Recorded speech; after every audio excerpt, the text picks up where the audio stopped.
کہ زندگی اس کی ختم ہو جائے، لیکن مصلی نماز اس کو منع نہ کر سکے کہ آج تجھے نماز پڑھنا نہیں ہے، بلکہ یہ کہوں کہ نماز کا وقت آئے وضو کی ضرورت نہ پڑے، اسے کہتے ہیں بطول۔ سال نہیں پوری عمر کے روزے آئے، کسی ایک روزے کی یہ مجال نہ ہو کہ نہیں بی بی آج تم روزہ نہیں رکھ سکتی، اگر نماز اور روزہ اس کے لیے مانے نہ قرار پائے تو اس کو بطول کہتے ہیں۔ نمازوں کے لیے جسے طہارت کے کرنے کی ضرورت نہ ہو اسے بطول کہتے ہیں۔ لیکن ایک بات بتا دوں کہ بطول بغیر شوہر کے بطول ہونا اور ہے، لیکن شوہر کے ساتھ ہوتے ہوئے بطول بن جانا اور ہے۔ مریم اس بطول کو کہا جاتا ہے جو بغیر شوہر کی بطول ہے، زہرا اس بطول کو کہا جاتا ہے جو شوہر نامدار کے ہوتے ہوئے بھی بطول ہے۔ صلوات پڑھیے محمد اسی لیے کہتے ہیں کہ بطول چھوٹی بطول ہے جناب مریم، لیکن بڑی بطول ہے جناب فاطمہ الزہرا سلام اللہ علیہا۔ اس کی وجہ یہی ہے کہ جناب مریم کی ایک اولاد معصوم ہے، جناب فاطمہ الزہرا کی 11 اولادیں معصوم ہے۔ اگر حقیقت میں چھوٹی اور بڑی بطول کے امتیاز کو سمجھنا ہے تو گھبراؤ مت، آنے تو مہدی زمان کو، مصلی بچھے گا، مہدی زمان بزرگی کا لحاظ کرتے ہوئے۔ یا عیسی ابن مریم آپ بڑے ہیں، آگے بڑھیے، مریم کا فرزند آواز دے گا کہ فرزند زہرا کے ہوتے ہوئے، بطول عذرا کے فرزند کے ہوتے ہوئے یہ مریم کا فرزند کیسے آگے بڑھ سکتا ہے؟ ارے اب جہاں فرزند زہرا کا پیر ہوگا وہاں فرزند مریم کا سر ہوگا۔ گویا جناب عیسیٰ یہ بتانا چاہتے ہیں کہ جب عیسیٰ جیسا نبی اپنے زمانے کے امام بن کے یہ کہوں فرزند زہرا بن کے یہ کہوں کہ ایک امام کے آگے نہیں کھڑا ہو سکتا، لفظوں کو بدلوں کہ ایک معصوم فرزند زہرا عیسیٰ مریم کے بیٹے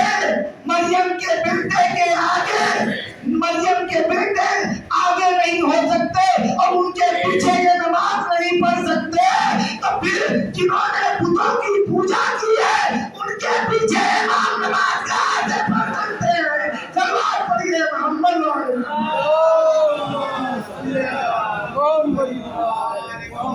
تھوڑا سا سہارا دیجیے، صلوات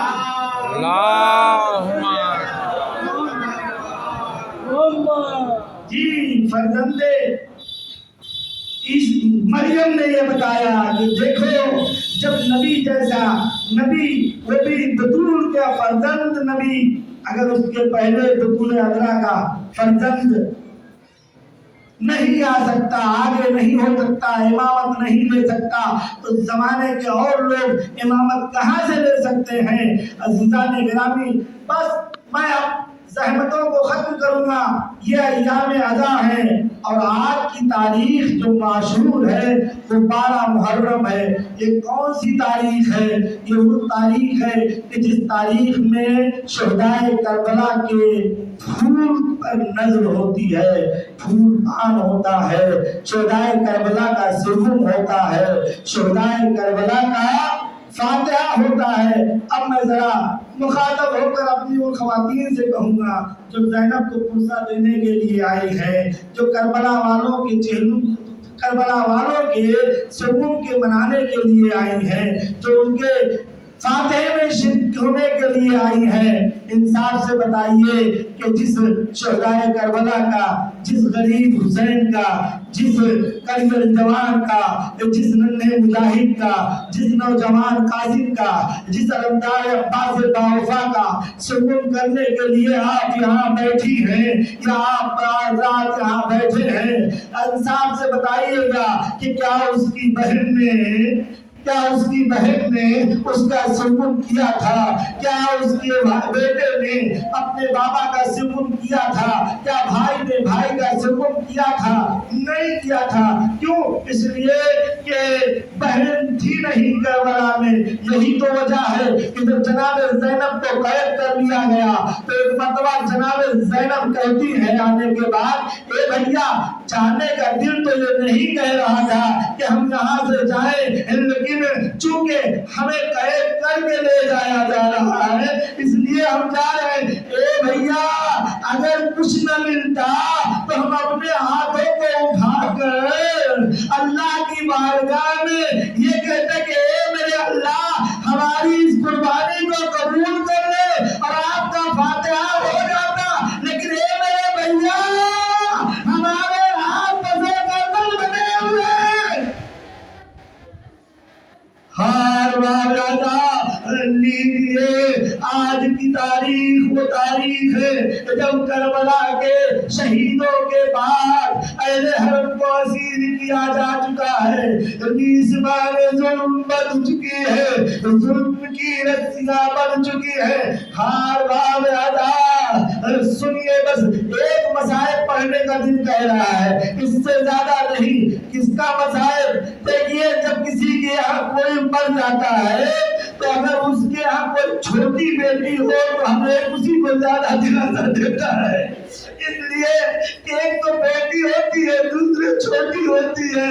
آئیے ہم بھی ہاتھ جوڑ کر شہزادی سکینہ کی خدمت میں آتے، اے بی بی معاف کریے گا ہم یہ کہہ رہے ہیں چھوٹی، لیکن آپ تو خاندان رسالت کی بیٹی ہے نا، آپ کو بتاؤ بڑا ہے، لیکن بی بی یہ تو جانتے ہیں کہ آپ کی عمر بظاہر 4 سال کی تھی۔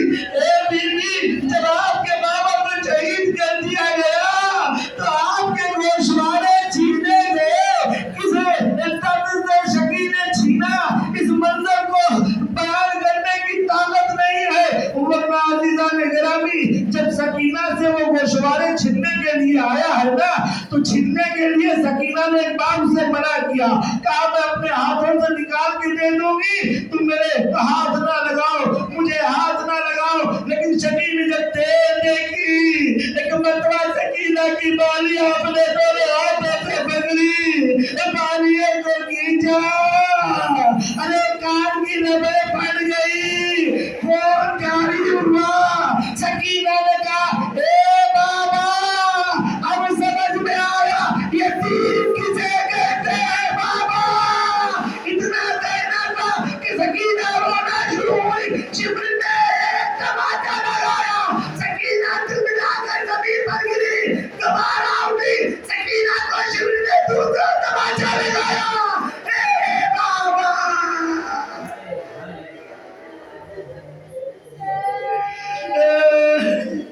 اے بابا ہار راجا، اب جب سارے کے سارے اہل حرم کو اسیر کر لیا گیا، اونٹوں پر بٹھا دیا گیا، ایک مرتبہ شبر مرہون آتا ہے، ایک چھوٹا سا اونٹ لے کر آتا ہے جس پر کجاوا نہیں ہے۔ شبر سے فوج یزیدی کہتی ہے کہ اب یہ کس لیے اونٹ لایا ہے؟ ساری بیویاں اونٹ پر سوار ہو چکی ہیں، آخر اب کیا ضرورت ہے؟ کیسے باندھا گیا تھا بیویوں کو یہ بتانے کی کام نہیں ہے، لیکن سنیے جناب سکینہ کے مسائل کو پڑھنا ہے۔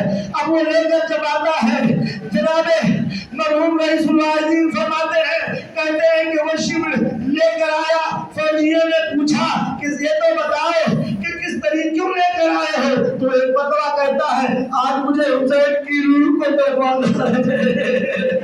سید سجاد نے سنا، زینب نے سنا، سکینہ نے سنا، ایک طرف نہیں آئے آپ میرے بابا کو مرنے کے بعد بھی ترپایا جا رہا ہے۔